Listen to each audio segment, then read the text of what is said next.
Asher's Day presents a learning moment with yoga. Hi! Please subscribe and click that bell.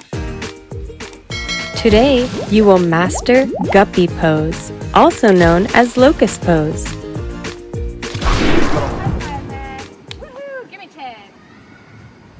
Yeah. All right. Get on your spot, and we are going to become guppies. Are you ready? Are you at home ready to be a guppy with us? Now, you're going to take a deep breath.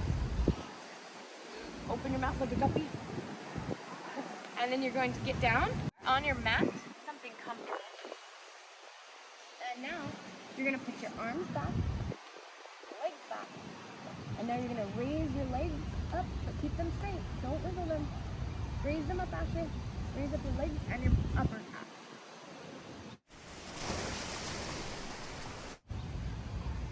And breathe like a guppy.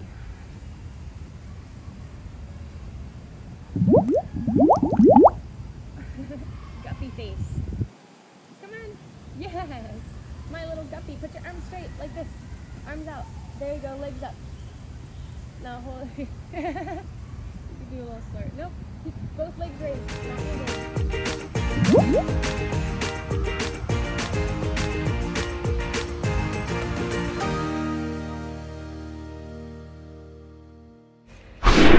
Please subscribe and click that bell. You don't want to miss out on new videos.